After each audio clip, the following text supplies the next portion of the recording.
જય સ્વામિનારાયણ મિત્રો, આજે આપણે બનાવીશું કાઠિયાવાડી ગુજરાતી ખીચડી અને કઢી. તો તેના માટે મેં એક ટમેટું ઝીણું કટ કરી નાખ્યું છે અને 3 મરચાં કટ કર્યા છે. થોડું આદું કટ કર્યું છે ખમણીમાં અને થોડું લસણની પેસ્ટ તૈયાર કરી છે. હવે એક તપેલીમાં આપણે જેટલી કઢી કરવી હોય તેટલી આપણે અંદર છાશ ઉમેરીશું.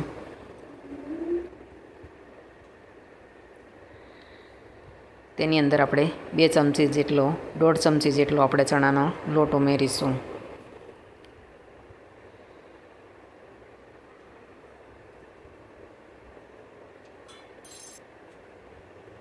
પછી તેની અંદર આપણે જે આદું અને લસણની જે પેસ્ટ બનાવી છે તે મરચાં અને ટામેટું અંદર ઉમેરી દઈશું.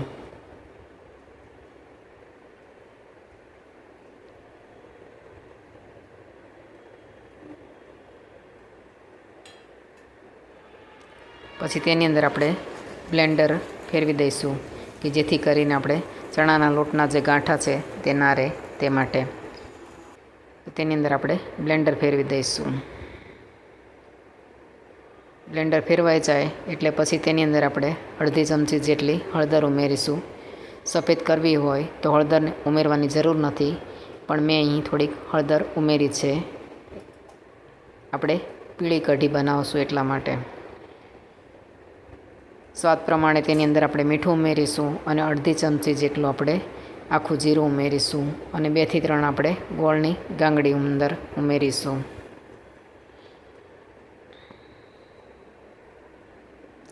પછી તે બધું આપણે ચમચાની મદદથી હલાવી લઈશું.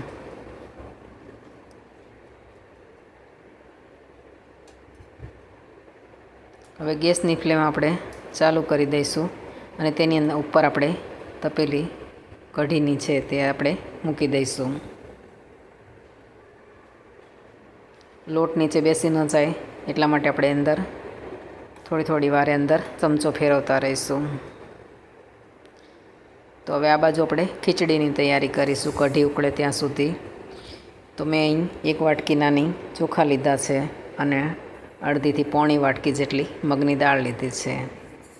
તે બધું આપણે મિક્સ કરી અને તેને આપણે 2 થી 3 વખત ચોખ્ખા પાણીથી આપણે તેને ધોઈ લઈશું.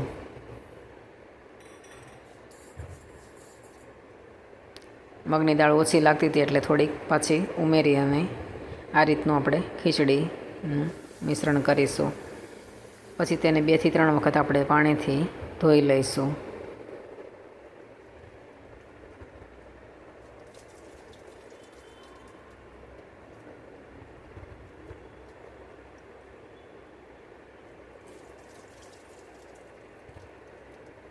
તો આપણે ચોખા અને મગની દાળને આપણે 2 થી 3 વખત આપણે ધોઈ લીધી છે. હવે તેને આપણે એક કુકરમાં તે બધું આપણે ચોખા અને મગને આપણે નાખી દઈશું અને તેની અંદર આપણે 2 થી 2.5 ગ્લાસ જેટલું પાણી ઉમેરીશું. 2 ગ્લાસ ઉમેરો તો પણ ચાલે. મારે થોડી ઢીલી રાખવી હોય એટલે મેં થોડું 1/2 ગ્લાસ વધારે નાખ્યું છે.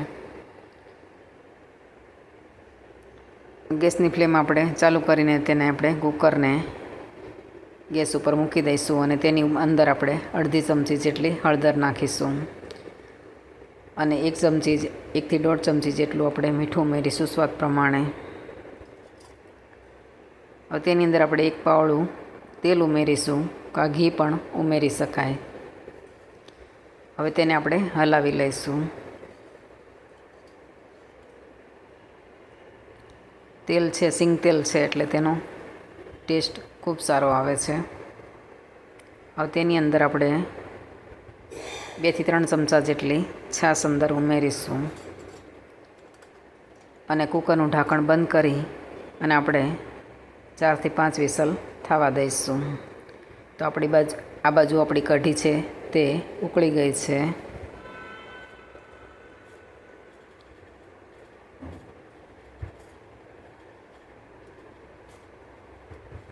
દસેક મિનિટ જેટલું આપણે તેને ઉકળવા દઈશું અને પછી તેને આપણે વઘારી લઈશું.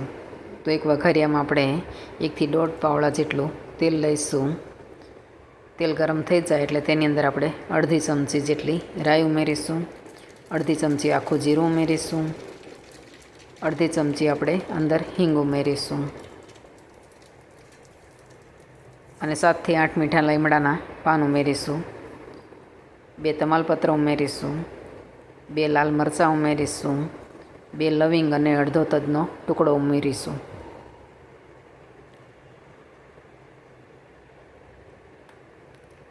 તે બધું આપણે અને તેની અંદર આપણે અડધી ચમચી જેટલું લાલ મરચું ઉમેરીશું અને આપણે તે કઢીનો વઘાર કરી લઈશું. કઢીની અંદર તેને આપણે ઉમેરી દઈશું.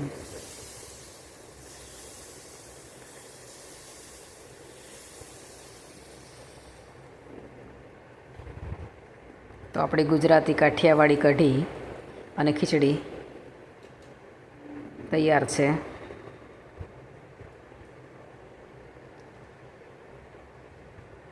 તો આ કઢી ખૂબ જ સરસ લાગે છે. આ બાજુ આપણી ખીચડી પણ તૈયાર થઈ ગઈ છે. તેને આપણે કઢી અને ખીચડીની એક થાળીમાં આપણે સર્વ કરી લઈશું. જો તમને મારી રેસીપી ગમે તો તેને લાઈક, શેર અને સબસ્ક્રાઈબ જરૂરથી કરજો અને કમેન્ટ કરીને કહેજો કે તમને મારી રેસીપી કેવી લાગી. તો આપણે ખીચડી અને કઢીને એક થાળીમાં સર્વ કરી લઈશું.